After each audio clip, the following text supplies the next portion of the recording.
Era ulurinte përmes qafës së malit, por ajo që fshihej në ndëbor ishte më ftohtë se akulli. Një avion i zhdukur prej 40 vitesh sapo u shfaq pas një orteku, duke zbuluar një sekret që shteti i kishte harruar, por që një njeri e kishte kërkuar gjithë jetën. Kur hetuesi i ri Andrew pa mentorin e tij të besuar të zbehej në fytyrë, ai nuk e dinte se sapo kishte hyrë në një kurth vdekjeprurës. Brenda atij avioni nuk kishte vetëm mbetje njerëzore, por një pasuri prej ari që do ta kthente heroin e tij në një vrasës të pashpirt. Qëndroni me ne, sepse kjo histori do t'ju tregoj se si lakmia mund të varos çdo gjë, madje edhe gjakun. Era ulurinte përmes qafës së malit, duke mbartur jehonat e dëborës që zhvendosej lart. Andrew shtypi dorën e tij me doreza pas xhamit të xhipit, ndërsa ai dhe mentori i tij Brian po kalonin kthesën e fundit. Po shtyre përmes një velloje mjegulle, shtrihej një formë që nuk përkiste aty. Një avion i ndryshkur i ngulitur në shkëmb si një vark e ngrirë në kohë. Për vite me radhë, divizioni ligjor i maleve kishte parë çdo lloj rënoje të imagjinueshme, nga makinat e rrotulluara deri te alpinistët e rrëzuar. Por kjo ishte ndryshe. Andrew kujtoi momentin kur erdhi thirrja urgjencës. Zëri i sherifit lokal dridhej. Një alpinist kishte hasur në atë që dukej si një avion i varrosur në dëbor, me bishtin e tij që mezi dukej. Koordinatat e vendosnin atë thellë në territorin e ortekëve, një vend ku askush nuk ishte guxuar të eksploronte për dekada. Sapo Brian i dëgjoi fjalët, avion pa shenja, shprehja e tij ndryshoi. Sjellja e tij e zakonshme qetë u forcua në një përqendrim të plotë. Thuaju të mos prekin asgjë, urdhëroi ai prerë. Askush nuk hyn brenda, ne jemi rrugës. Duke qëndruar para rënojave, Andrew mund të shihte pse. Trupi i avionit ishte i grisur por i paprekur. Krahët e tij të shtypur në pjerësi si një plagë e vjetër e vulosur nga koha. Duket i lashtë, pëshpëriti Andrew, sikur ka fjetur për gjysmë shekulli. Briani nuk u përgjigj. Ai po ngulte syt te numri i serisë gjysmë i varrosur në ngric. Vetullat e tij u rrudhen. Një njohje e çastit u shfaq në fytyrën e tij përpara se të fshihte pas profesionalizmit. Dy oficerë qëndronin pranë alpinistëve që kishin gjetur rënojat. Ata flisnin me nervozizëm, duke shpjeguar se si një ortek ka gjasa të kishte zhveshur dekada dëbore, duke zbuluar mjetin fluturues për herë të parë pas 40 vitesh. Brian u kthye nga ata me shpejtësi. Nuk hyt brenda apo jo? Polici tundi kokën. Jo zotëri, thjesht kontrolluam bishtin dhe numrin. Kaq. Brian nxori një frymëmarrje e lehtësimit të dukshme. Andrew e kapi me njëherë këtë ndryshim. Ky nuk ishte shqetësim standard. Ky ishte personale. Cili është problemi i madh? Pyeti Andrew qetësisht. Po sillesh sikur kjo gjë mund të shpërthej?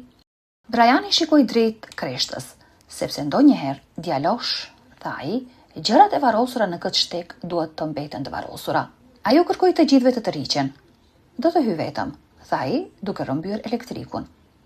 Një skelet i vjetër si ky është shumë i paqëndrueshëm. Një hap i gabuar dhe gjithë gjëja mund të rëshqas nga kreshta.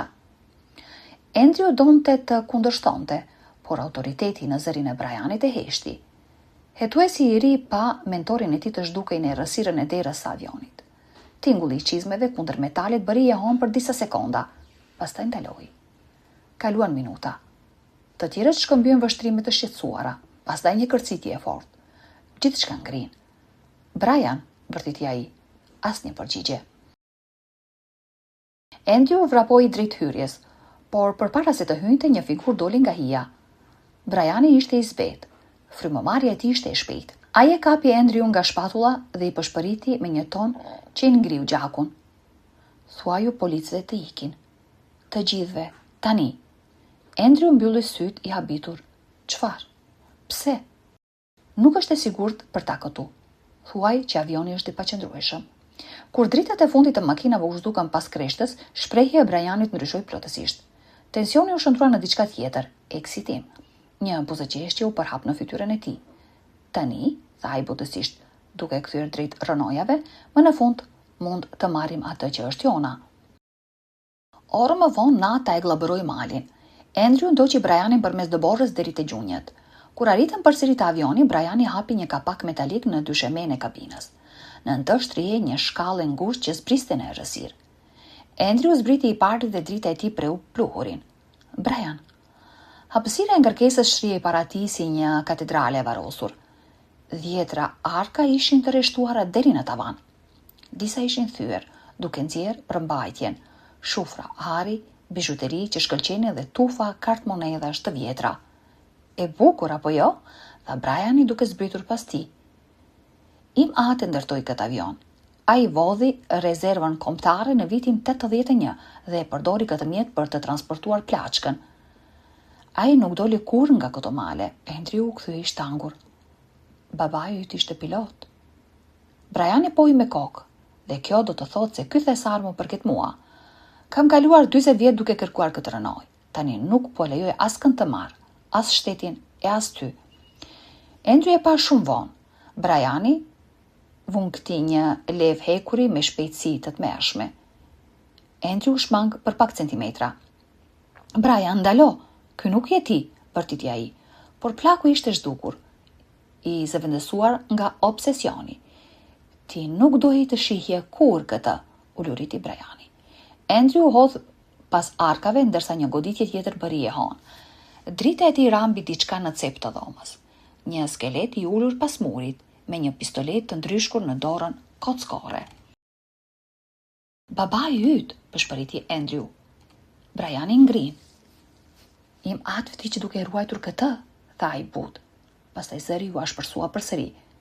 Dhe unë do të bëj të njëjtën gjë nëse duhet. Andrew vrapoi me instinkt. Ai shtyu arkën më të afërt me të gjithë forcën e tij. Druri i rënd u rrëzua mbi Brianin, duke ngritur një stuhi pluhuri ari në ajër. Kur zhurma pushoi, Briani qëndroi pa ndjenja nën ark. Andrew u ngjit lart me duar që i dridheshin dhe kapi radion. Këtu agenti Miller, kërkoj shpëtim të menjëhershëm në sektorin 9. Kam gjetur avion dhe kam një të dyshuar në mbajtje. Deri në agim, kanioni u mbush me dritat e policisë. Thesari i haruar u kthye në rezervën kombëtare. Briani u dënua me burgim të përjetshëm për tentativë vrasjeje dhe konspiracion. Emri i tij, dikur i respektuar, u bë një paralajmërim në radhët e hetuesisë ligjore. Për Andrew, historia e avionit të humbur u bë lajm në mbar botën. Kur e pyetën se çfarë do të mbante mend më shumë, ai tha: "Nuk ishte ari. Ishte mënyra se si lakmia baros çdo gjë, madje dhe gjakun."